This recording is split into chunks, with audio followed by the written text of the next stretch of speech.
Chemistry book 2 chapter number 12। हम लोग aldehydes और कीटोन्स को डिस्कस कर रहे हैं। एक दफ़ा मैं फिर से रिवाइज करवा देता हूँ कि एल्डिहाइड्स और कीटोन्स कार्बोनाइल कंपाउंड्स की टाइप्स हैं, जिनमें कार्बोनाइल ग्रुप जो होता है अगर वो कार्बन की जो चेन है उसमें एंड पे लगा हुआ हो तो उसको हम एल्डिहाइड बोलते हैं। और कीटोन ऐसे कार्बोनाइल कंपाउंड को बोलते हैं जिसमें आपके पास कार्बोनाइल ग्रुप एग्जिस्ट करता हो, सी डबल बॉन्ड हो और इसके दोनों तरफ कार्बन अटैच्ड हो। ठीक है, तो इस तरह के कंपाउंड को हम कीटोन बोलते हैं और इस तरह के कंपाउंड को हम अल्डिहाइड बोलते हैं। ये दोनों कार्बोनाइल कंपाउंड्स की टाइप्स हैं। लास्ट लेक्चर के अंदर हम लोगों ने IUPAC नोमेनक्लेचर डिस्कस किया था अल्डिहाइड्स और कीटोन्स का।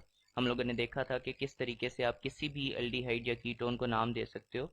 हम एक एग्जांपल भी कर लेते हैं ताकि आपका थोड़ा सा रिवाइज भी हो जाए। फॉर एग्जांपल ये आपके पास एक अल्डिहाइड है, इसको आपने नाम देना है। तो सबसे पहले तो आप ये देखते हो कि इसमें लॉन्गेस्ट चेन कौन सी है, कंटेनिंग COH, इसको हम COH बोलते हैं। ठीक है, तो लॉन्गेस्ट चेन इसमें बड़ी स्ट्रेट फॉरवर्ड है, ये स्ट्रेट वाली चेन है और फिर आप इसको नाम देते हो। ये चूंकि ब्यूटेन है, ब्यूटेन से ये डिराइव हुआ है, तो आप एंड से ई हटा के AL लगा दोगे, इसमें ब्यूटेनल कर दोगे आप इसको। ठीक है, फिर आप इसमें कार्बन्स को नंबर करोगे 1 2 3 4 और नंबरिंग आपने उस साइड से स्टार्ट करनी है जहाँ से COH करीब पड़ता है आपको। और फिर आपने जो आपके फंक्शनल ग्रुप से अटैच हैं, सब्सिट्यूएंट्स जो अटैच्ड हैं, उनको साथ लेबल करना है। अब 3 लोकेशन पे ब्रोमो अटैच्ड है, सो हम इसको लिखेंगे 3 ब्रोमो ब्यूटेनल। ठीक है, ये इस कंपाउंड का नाम है।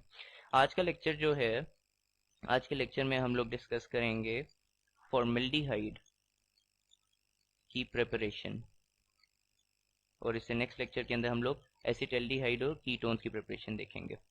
सबसे पहले तो मैं आपको एक जनरल ओवरव्यू दे देता हूँ कि अल्डिहाइड्स या कीटोन्स को हम प्रिपेयर करते कैसे हैं। अल्डिहाइड्स जैसे मैं आपको पहले भी बता चुका हूँ, अल्डिहाइड से नाम निकला। ठीक है, और अल जो है ये अल्कोहल का अल है, अल्कोहल, और डीहाइड मीन्स डिहाइड्रोजनेशन। सो बेसिकली एक डिहाइड्रोजनेटेड अल्कोहल को आप अल्डिहाइड बोलते हो। ठीक है, हम देखते हैं कि डिहाइड्रोजनेशन का क्या मतलब होता है, हाइड्रोजन को रिमूव करना। मसलन आप कोई भी अल्कोहल लो, हम सबसे आसान वाला अल्कोहल लेते हैं। आपके पास मीथेन होता है ना, तो मीथेन से जो अल्कोहल बनता है उसको मिथाइल अल्कोहल या मिथेनॉल बोलते हैं। ये आपके पास मेथनॉल है। अब आप क्या करो कि इस मेथनॉल के डिहाइड्रोजनेशन आपने करनी है। डी मतलब रिमूव करो, हाइड्रोजन को आप रिमूव करो इसके अंदर से। हाइड्रोजन अब इसमें कहाँ कहाँ पे लगा हुआ है, आपने जो हाइड्रोजन रिमूव करना है ना, वो ऐसा होगा कि एक तो जो ऑक्सीजन के साथ अटैच्ड है हाइड्रोजन, आप उसको रिमूव करो, और दूसरा किसी जो उसके साथ कार्बोनाइल का कार्बन है उसके साथ से एक हाइड्रोजन आप रिमूव करो। जब ये दोनों आप रिमूव कर दोगे तो ये जो आपस में ये दोनों डबल बॉन्ड बना देंगे। यहाँ पे पहले सिंगल बॉन्ड था और साथ में वो जो आपने H2 रिमूव किया है वो यूं करके आ जाएगा। अब आप देखो ये जो चीज़ बनी है ये आपके पास मिथेनॉल से मेथेनल बन गया। ठीक है, यानी एल्डिहाइड आपने प्रोड्यूस कर लिया। अब अगर आप गौर करो, जो अभी मैंने एल्डिहाइड कंसिडर किया था ये कौन सा था, ये एक प्राइमरी, सॉरी, जो मैंने अल्कोहल लिया था ये एक प्राइमरी अल्कोहल था। आप कोई भी अगर primary alcohol low, for example आप मसलन अभी तो मैंने बहुत सिंपल लिया था, आप कोई बहुत लंबा सा अल्कोहल ले लो, और यहाँ पे C और यहाँ पे आप OH इसके साथ अटैच कर दो। ठीक है, बाकी सारे हाइड्रोजन्स लगे हुए हैं इसके साथ, बल्कि मैं लगा देता हूँ ताकि आपको थोड़ा क्लियर हो जाए। H H H H H H H, इस वाले का सिर्फ एक हाइड्रोजन अटैच होगा, इस पे अगेन 3, और इस नीचे वाले कार्बन पे 2 हाइड्रोजन्स। अब आप देखो, मैंने आपको बोला था डिहाइड्रोजनेशन, तो डिहाइड्रोजनेशन कैसे होगी। डिहाइड्रोजनेशन करने के लिए आप एक तो जो कार्बोनाइल ग्रुप है ना, इसमें कार्बोनाइल तो नहीं होता ना अल्कोहल्स के अंदर, आपके पास एक O है और एक C है, तो आप इस H को रिमूव करो और इस H को रिमूव करो, और इन दोनों को रिमूव करने से होगा क्या कि आपके पास C और O का एक एक बॉन्ड खाली बच जाएगा। आप इस बॉन्ड को डबल बॉन्ड कर दो और साथ में आप H2 बना दो। अब अगर मैं आपसे पूछूं ये जो अभी अल्डिहाइड बना है कि नहीं, डेफिनेटली अल्डिहाइड बन गया। ये कौन सा अल्डिहाइड है, ये आपके पास 1 2 3 4 5, ये आपके पास बन गया है पेंटेनल बन गया, ठीक है, जिसपे एक फंक्शनल ग्रुप भी अटैच्ड है लोकेशन 2 के ऊपर, अगर आप प्रीवियसली रिकॉल करो। लेकिन अब इसमें इंटरेस्टिंग बात ये थी कि आप जब भी किसी प्राइमरी अल्कोहल की डीहाइड्रोजनेशन करते हो तो हमेशा अल्डिहाइड बनता है, हमेशा अल्डिहाइड बनता है, आप कुछ भी कर लो। बट अगर मैं प्राइमरी अल्कोहल ना लूं बल्कि एक सेकेंडरी अल्कोहल ले लूं, ये कार्बन, कार्बन और कार्बन, और यहाँ पे अगर मैं OH लगा दूं, अब आपको पता है ये अभी मैंने सेकेंडरी अल्कोहल बनाया, ये प्राइमरी अल्कोहल नहीं है। प्राइमरी अल्कोहल्स में ऐसा होता है कि जो OH आपका अटैच्ड होता है ना, ये किसी ऐसे कार्बन के साथ होता है जो आगे सिर्फ एक कार्बन के साथ अटैच्ड हो। ये जो भी मैंने ड्रॉ किया है ये आपके पास सेकेंडरी अल्कोहल है।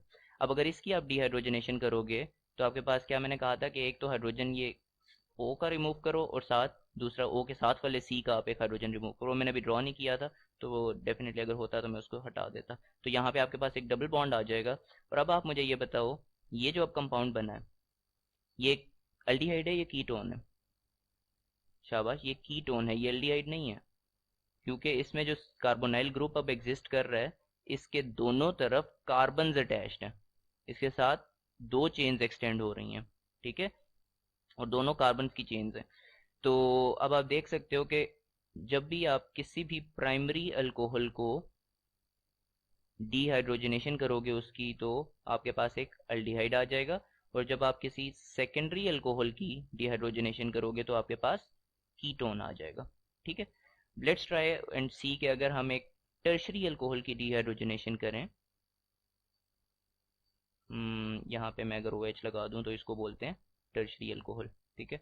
टर्शरी में ये होता है कि आपका जो OH ग्रुप अटैच्ड है ना, ये किसी ऐसे कार्बन के साथ होता है जो फर्दर 3 कार्बन के साथ बॉन्डेड हो। यानी ये वाला कार्बन है ना जिसके साथ OH लगा हुआ है, और इस कार्बन के साथ आप देख सकते हो कि आगे 3 कार्बन लगे हुए हैं, 1 2 एंड 3, तीनों, यानी इसका कोई भी हाइड्रोजन बॉन्ड नहीं है। अब अगर मैं आप इस कंपाउंड की डिहाइड्रोजनेशन करना चाहूँ तो मैं कर ही नहीं सकता। इस कंपाउंड के साथ एक मसला हो गया हुआ है। मसला अब ये हो गया है कि अगर मैं इसका ये वाला O रिमूव करता हूँ तो H रिमूव करता हूँ तो इस साथ वाले एडजेसेंट कार्बन के ऊपर कोई H है ही नहीं, ठीक है, जिसकी वजह से ना तो अल्डिहाइड बनेगा और ना ही कीटोन बनेगा। तो इसका मतलब ये हुआ कि आप जब टर्शरी अल्कोहल्स की डिहाइड्रोजनेशन करते हो तो डिहाइड्रोजनेशन होती ही नहीं है, ठीक है। सो ये इसके कुछ बेसिक सा ओवरव्यू था कि आप डिहाइड्रोजनेशन से कैसे अल्डिहाइड्स और कीटोन्स प्रिपेयर कर सकते हो। इस लेक्चर के अंदर हम लोग पर्टिकुलरली जो बात कर रहे हैं वो हम कर रहे हैं फॉर्मल्डिहाइड की, और इसको हम ज़्यादा डिटेल के अंदर देखते हैं कि इसको कैसे प्रिपेयर किया जा सकता है लेबोरेटरी के अंदर और इंडस्ट्री में भी। फॉर्मल्डिहाइड का सबसे पहले तो हम फॉर्मूला देखते हैं। फॉर्मल्डिहाइड एक वैसे तो कॉमन नेम है, इसका जो IUPAC नेम है इसी कंपाउंड का वो है मिथेनल, ठीक है। ये मीथेन से डिराइव हुआ है। मीथेन में आपके पास CH H और H ये होता है ना मीथेन। तो अब आप क्या करोगे, मीथेन के साथ आप 2 हाइड्रोजन रिमूव कर लो और यहाँ पे आप डबल बॉन्ड O बना दो, तो इसको हम बोलते हैं मिथेनल, ठीक है। इसको हम ब्लैक ही से करते हैं। ये जो भी मैंने कंपाउंड बनाया है ये आपके पास फॉर्मल्डिहाइड है। इसको आप HCHO या HCOH या COH2, ये कोई भी इनमें से लिखा हुआ है, इन सारी बातों का एक ही मतलब होता है, इसमें कंफ्यूज नहीं हुआ करो, ये सारी बातें एक ही हैं। आप किसी भी लेटर को पहले या बाद में ले जाओ, डजेंट मैटर।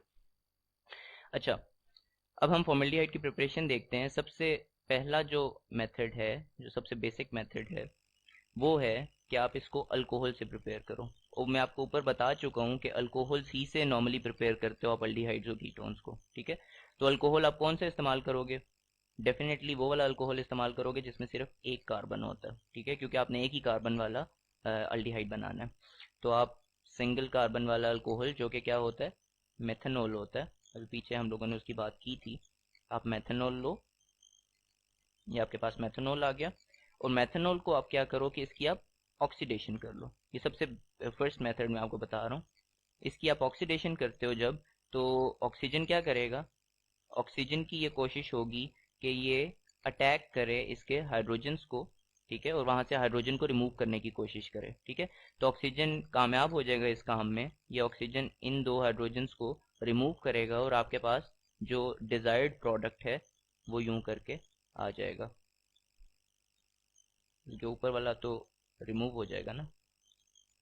आप नीचे हाइड्रोजन, और यहाँ पे जो कार्बन के ऑक्सीजन के साथ एक बॉन्ड बच जाएगा। अब यहाँ वाला और यहाँ वाला जो हाइड्रोजन था वो दोनों रिमूव हो गए हैं।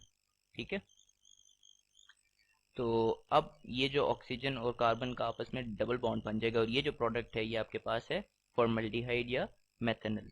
ठीक है, साथ आपके पास वाटर बन जाएगा। ये वाटर क्यों बना है? क्योंकि ऑक्सीजन ने अटैक किया था ना हाइड्रोजन को, तो ये आपके पास वाटर प्रोड्यूस हुआ था उसकी वजह से।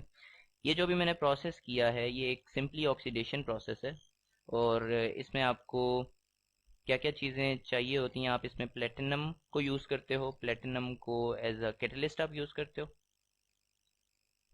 ठीक है, और साथ में आप क्या करते हो कि साथ आप टेम्परेचर भी रेज करते हो 300 डिग्री सेल्सियस तक। आपको पता है कि ऑक्सीजन किस फॉर्म में एग्जिस्ट करता है? ऑक्सीजन डेफिनेटली गैस है एक। ठीक है, और आपको क्या ये पता है कि ये जो मेथनल है ये क्या चीज़, मेथनॉल होता है, या लिक्विड होता है या गैस होता है? ये आपके पास लिक्विड होता है, ये एक लिक्विड है। ठीक है, तो जब आपने एक लिक्विड और एक गैस का आपस में रिएक्शन करवाना होता है तो कैसे करवाते हो? आप या तो लिक्विड को गैस बनाओ या गैस को लिक्विड बनाओ, वो तो बहुत मेहनत वाला काम हो जाएगा ना। तो फिर आप क्या करते हो कि आप लिक्विड को लेते हो, मसलन आपने एक फ्लास्क वगैरह के अंदर ये लिक्विड लिया, इसके अंदर आपने मेथनॉल डाला हुआ है जो कि लिक्विड फॉर्म है। वैसे मेथनॉल जो होता है ये वोलेटाइल होता है, यानी ये एवेपोरेट हो जाता है अगर आप इसको ज़्यादा देर के लिए रख दो, क्योंकि इसका जो बॉइलिंग पॉइंट है वो रूम टेम्परेचर से काफ़ी करीब है। तो ये मतलब बॉयल हो जाता है अगर रूम टेम्परेचर से थोड़ा सा आप ऊपर इसका टेम्परेचर ले जाओ। तो आप करते ये हो कि आप एक ट्यूब के थ्रू ना, ट्यूब यूं करके आप एक डालते हो इसके अंदर, और इस ट्यूब के थ्रू ना अंदर एयर आप डालते हो, और एयर के अंदर आपको पता है कि क्या चीज़ है, आप ऑक्सीजन गैस है। तो वो गैस क्या करती है, बबल करती हुई इसके अंदर जाती है और मिक्स हो जाती है। ठीक है, तो एयर का बेसिकली आप रिएक्शन करवा रहे हो विद लिक्विड मेथनॉल। जब इन दोनों का रिएक्शन होता है तो यहाँ से ऊपर से आपने इसको बंद किया हुआ होता है कंटेनर को। इस कंटेनर के अंदर ना, ये जो ऊपर एटमॉस्फेयर है कंटेनर का, इसके अंदर आपके पास एक गैस का एटमॉस्फेयर सा बन जाता है। उस पूरे को आप पास कराते हो एक ट्यूब के अंदर से,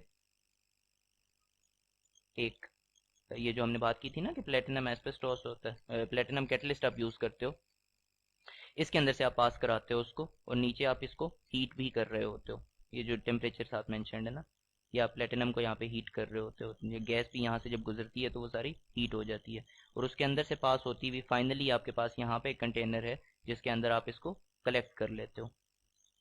ठीक है, यहाँ पे जो आपके पास कलेक्ट होता है ये प्योरली आपके पास फॉर्मेल्डिहाइड नहीं बनता, इसमें आपके पास पानी भी शामिल होगा, डेफिनेटली पानी शामिल होगा, क्योंकि इस प्रोडक्ट में आपके पास वाटर आ रहा है। ठीक है, और कुछ पानी के अलावा आपके पास क्या होता है कि ये जो मेथनॉल आपने डाला था ना, इसमें से कुछ मेथनॉल जो होता है वो अनरिएक्टेड रह जाता है, वो रिएक्शन में पार्टिसिपेट नहीं करता।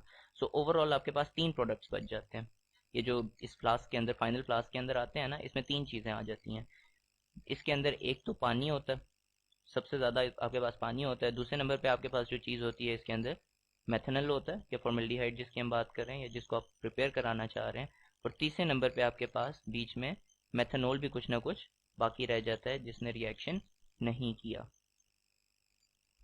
ये जो आपके पास पूरा का पूरा सोल्यूशन बना है ये बहुत काम की चीज़ है, और नॉर्मली जो आप इंडस्ट्री के अंदर यूज़ करते हो आप इसी को यूज़ करते हो। ये जो सोल्यूशन है इसको हम बोलते हैं फॉर्मलिन। ठीक है, यू माइट बी थिंकिंग ये हर चीज़ के साथ फॉर्म फॉर्म क्यों आ रहा है, फॉर्मिक एसिड, फॉर्मलिन, फॉर्मिक, ये पहले भी मैं आपको बता चुका हूँ लास्ट लेक्चर में कि ये फॉर्मिका से वर्ड डिराइव हुआ है। फॉर्मिका एंट को बोला जाता है, च्यूंटी को। ये सबसे पहली दफ़ा जब ये फॉर्मिक एसिड पाया गया था ना, वो च्यूंटियों के अंदर पाया गया था, तो इस वजह से इसको फॉर्मिका नाम दे दिया गया था। तो formic acid, then formalin, and then formaldehyde. अच्छा, तो फॉर्मलिन की हम बात करें। फॉर्मलिन जो है ना, ये हम ऐसे कंपाउंड को बोलते हैं जिसमें आपके पास 40% फॉर्मल्डिहाइड पाया जाए। ठीक है, ये सोल्यूशन होता है जिसमें 40% अगर बीच में फॉर्मल्डिहाइड है बाय वॉल्यूम। अच्छा, ये by volume, this is important. ये अक्सर जब परसेंटेजेस गिवन होती है ना तो आपको इस चीज़ का आइडिया होना चाहिए ये परसेंटेज किस चीज़ की गिवन है।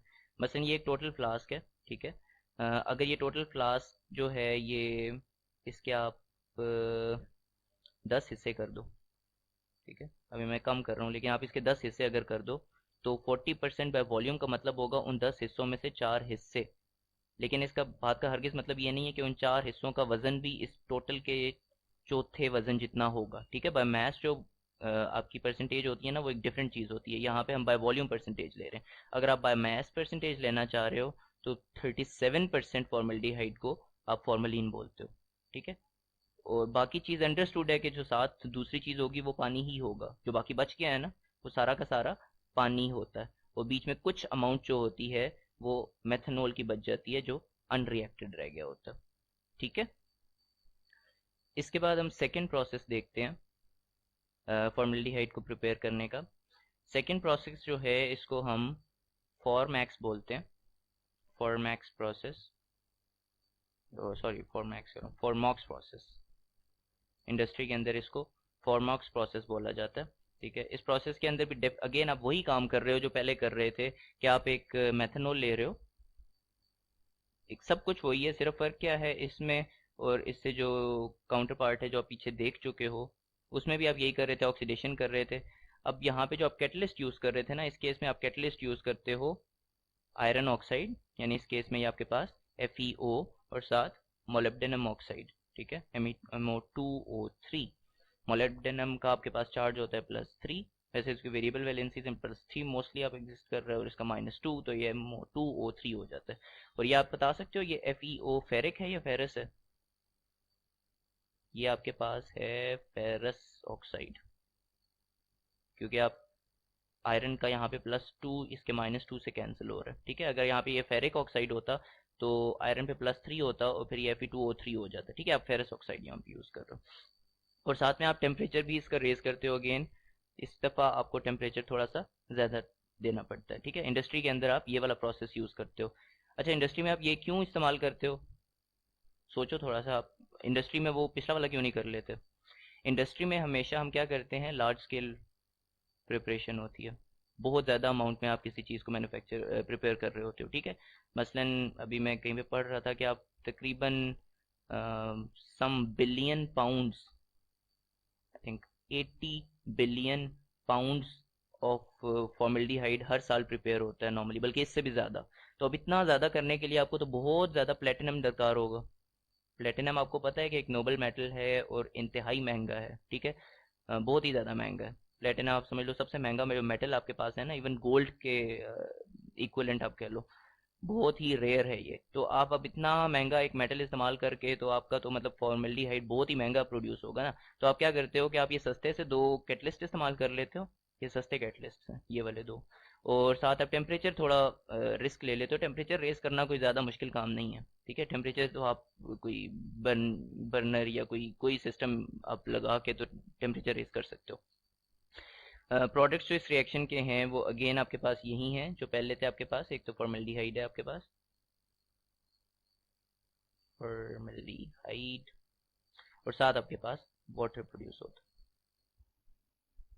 अच्छा, इसके अलावा ये अभी तो मैंने आपको बताया ना कि आप आयरन ऑक्साइड और मोलिब्डेनम ऑक्साइड यूज़ करते हो, इसके अलावा आप वेनेडियम ऑक्साइड भी यूज़ कर सकते हो। वेनेडियम ऑक्साइड जो कि आप कह लो कि मज़ीद सस्ता कैटलिस्ट है, ठीक है। लेकिन अब वेनेडियम कैटलिस्ट ऑक्साइड जब यूज़ किया जाता है तो साथ में आपको क्या करना पड़ता है कि जो टेम्परेचर है वो 650 डिग्रीज तक इंक्रीज़ करना पड़ता है, ठीक है। तो जो कि इतना अच्छा काम नहीं है, वो काफ़ी ज़्यादा टेम्परेचर अब हो गया, तो इसलिए हम वेनेडियम ऑक्साइड को अवॉइड करते हैं इस्तेमाल करने से। इसके अलावा एक जनरल आपको मैं बात बता दूं कि आप लोगों ने अभी तक जो केमिस्ट्री पढ़ी है उसमें आप एक चीज़ पढ़ चुके हो कि आप कोई भी सिंपल अल्केन लो, उसकी ऑक्सीडेशन करो तो क्या होता है कि अल्कोहल बन जाता है। ऑक्सीडेशन अगर उसकी आप करो तो अल्कोहल बन जाता है। एंड आपको इस बात का भी पता है कि अल्कोहल की आप ऑक्सीडेशन करते हो तो क्या बन जाता है, अल्डिहाइड।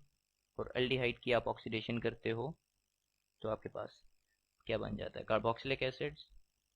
और कार्बोक्सिलिक एसिड की फर्दर आप ऑक्सीडेशन अगर कर दो तो then final products carbon dioxide और वाटर। ये साइकिल आप इससे पहले भी मैं रिपीट कर चुका हूँ प्रीवियस चैप्टर्स के अंदर, ठीक है। इसी प्रोसेस को अगर आप बाय प्रिंसिपल देखो ना तो आप यहाँ पे भी अप्लाई कर सकते हो। यानी अगर आप मीथेन से डायरेक्ट बनाना चाहो ये चीज़, फॉर्मल्डिहाइड या मेथनल, तो वो भी बन जाता है। लेकिन उसमें एक प्रॉब्लम है कि जब आप मीथेन की ऑक्सीडेशन करते हो ना, अगर आप मीथेन की ऑक्सीडेशन करो in the presence of some catalyst, definitely कोई कैटलिस्ट आपको इस्तेमाल करने पड़ेंगे यहाँ पे भी, तो उसमें होता ये है कि आपका जो प्रोडक्ट बन रहा है ना, फॉर्मल्डिहाइड, वो बन जाता है, लेकिन अगेन ये बजाते खुद ऑक्सीडाइज होने लग जाता है। मतलब ये प्रोसेस केमिकली तो पॉसिबल है, केमिकली अगर आप देखो तो ये इक्वेशन बिल्कुल ठीक है, कंसिस्टेंट है, ठीक है। लेकिन इसमें सिर्फ एक मसला है, और मसला बड़ा मेजर है, कि अगर इंडस्ट्रियली आप इस तरीके से मैन्युफैक्चर कर रहे हो तो ये वाइबल नहीं है। वाइबल इस वजह से नहीं है कि जो आपका प्रोडक्ट बन रहा है ना, ये अगेन आपका ऑक्सीजन के साथ रिएक्ट करने लग जाता है और इसकी ऑक्सीडेशन स्टार्ट हो जाती है। और ये फॉर्मल्डिहाइड की ऑक्सीडेशन ज़्यादा आसानी से हो जाती है निस्बतन मीथेन के, या मेथनल की ज़्यादा आसानी से हो जाती है। तो इस वजह से बजाय इसके कि मीथेन जो है वो ऑक्सीडाइज हो, मीथेन तो ऑक्सीडाइज होके ये बनाएगा, लेकिन जो मेथनल बन रहा है वो अगेन ऑक्सीडाइज होके कुछ और बना देगा, ठीक है। तो इसलिए आपके पास फॉर्मल्डिहाइड प्रोड्यूस नहीं होगा। इसके अलावा दो और प्रोसेसेस हैं जिससे आप फॉर्मल्डिहाइड प्रिपेयर कर सकते हो, जो कि आपके पास मेंशन नहीं है, बल्कि ऊपर वाले मेंशन नहीं था आपके बुक के अंदर। जो एक तो प्रोसेस आप ये कर सकते हो कि आप CO और H2 का जो कम्बिनेशन है, ये क्या चीज़ कहलाती है CO और H2? Water gas. Water gas को कैसे प्रिपेयर किया जाता है? आप इलेक्ट्रोलिसिस करते हो कार्बन इलेक्ट्रोड्स के साथ, और बीच में आप पानी डाल देते हो सोल्यूशन के अंदर, ठीक है, तो आपके पास वाटर गैस प्रोड्यूस होता है और ये सारे कार्बन इलेक्ट्रोड्स कंज्यूम हो जाते हैं। वाटर गैस जब आपके पास बन जाता है, आप वाटर गैस के अंदर से ना इलेक्ट्रिक डिस्चार्ज करो, इसके अंदर से आप करंट पास करो, इलेक्ट्रिक डिस्चार्ज अगर आप करो तो आपके पास यही प्रोडक्ट बन जाता है, फॉर्मल्डिहाइड बन जाता है, ठीक है। ये भी एक प्रिपरेशन का मेथड है, लेकिन अगेन ये वाइबल नहीं है, क्योंकि बहुत बड़े लेवल पे पॉसिबल नहीं है इस तरीके से मैन्युफैक्चर करना, प्रिपेयर करना फॉर्मल्डिहाइड को। एक और जो बड़ा मेजर प्रोसेस है वो है आपका, अगेन यही जो आप ऊपर कर रहे थे ना, ऑक्सीडेशन जब कर रहे थे, तो ऑक्सीडेशन के लिए जो आप बीच में कैटलिस्ट और टेम्परेचर रेज करते थे, इंस्टेड ऑफ दैट आप potassium dichromate which is K2Cr2O7 and sulphuric acid H2SO4, आपको पता है कि ये दोनों जो हैं बहुत ही स्ट्रॉन्ग फॉर्म में नेसेंट ऑक्सीजन जनरेट करते हैं, ये बहुत ही स्ट्रॉन्ग ऑक्सीडाइजिंग एजेंट्स हैं, ठीक है। आप इस बात को पढ़ चुके हो पिछले चैप्टर्स के अंदर। तो इसके थ्रू भी आप ये प्रोसेस करवा सकते हो, ठीक है। इसे नेक्स्ट लेक्चर के अंदर हम लोग कवर करेंगे एसिटल्डिहाइड। एसिटल्डिहाइड के हम लोग मुख्तलिफ प्रिपरेशन के मेथड्स देखेंगे, और साथ हम देखेंगे कि कुछ कीटोन्स जो हैं उनको भी बाय प्रिंसिपल किस तरीके से प्रिपेयर किया जाता है।